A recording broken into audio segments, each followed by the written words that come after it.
You won't always try to catch the ball, will you? No, not always. Like right there. Sometimes you just gotta let it drain because it's fun.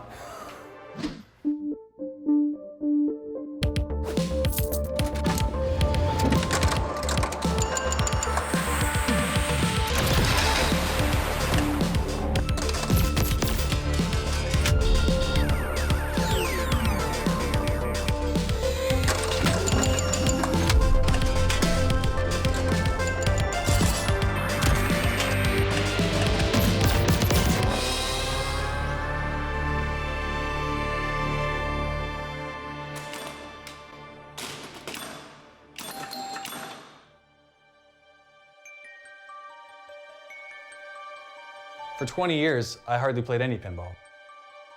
And then one day, someone just out of the blue mentioned that they saw one at Half Pints.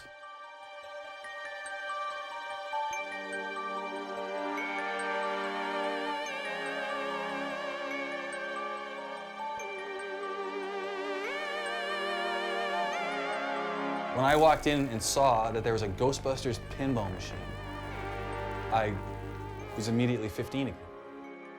It got me back into pinball, got me excited about flipping, and got me playing tournaments. Spencer Zurich and I met at a local tournament, and we shared the same passion for pinball. Spencer and I would come to Half Pints at least once a week to give Ghostbusters a good rip. So I can honestly say that I've played Ghostbusters with Spencer more than any other person.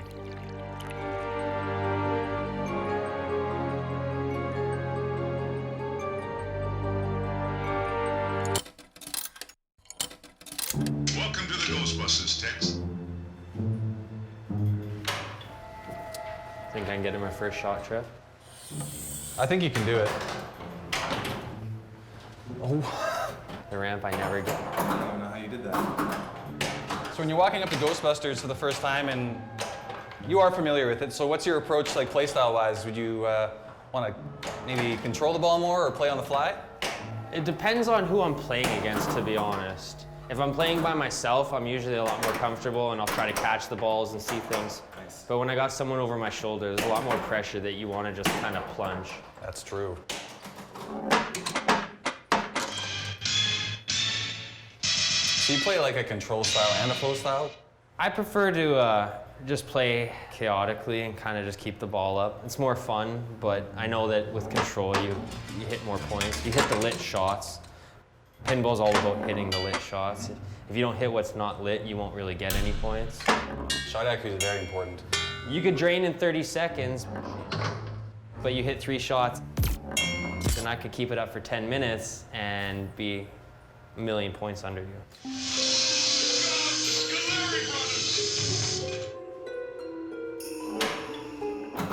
You won't always try to catch the ball, will you?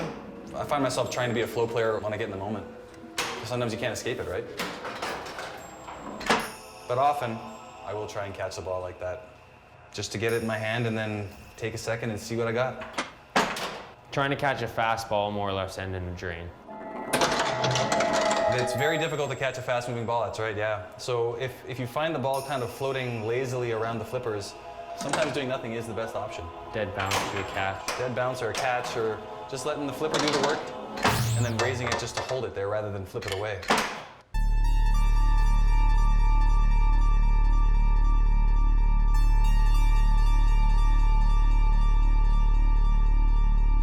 When you nudge on a video game, it's a lot different than when you nudge in real life.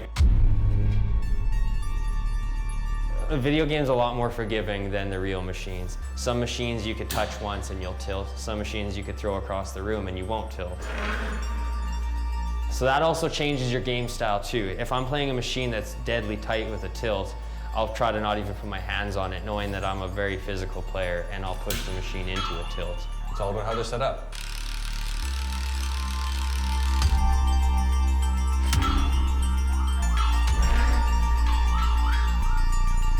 Normally when I play by myself, I won't try to nudge because it only makes you be a better player. I agree, yeah. Because you can't nudge it into a shot. You can nudge it from draining. Very often I like to say, if you're nudging, you've missed.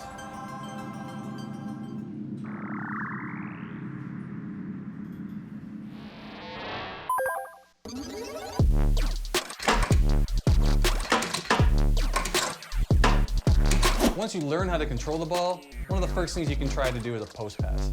And that's hitting the ball into the bottom of the sling and transferring the ball to the other side.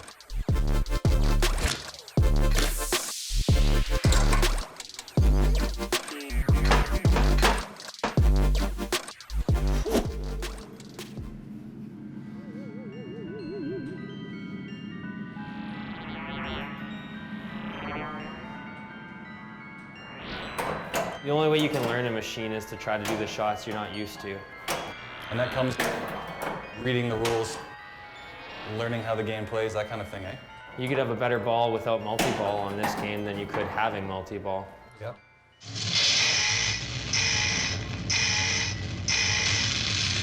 Storage facility multi-ball.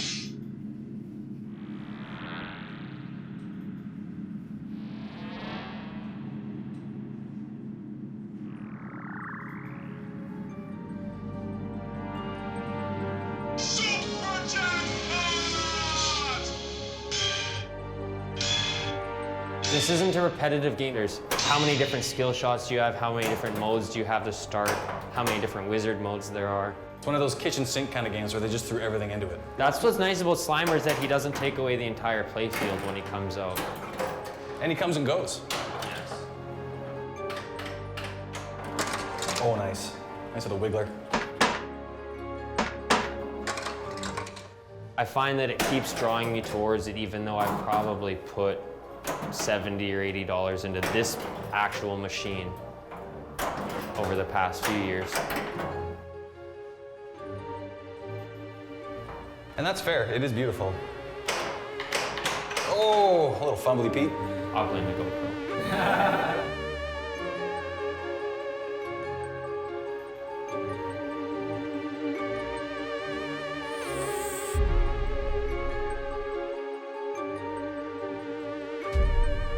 My friend, don't be a jerk.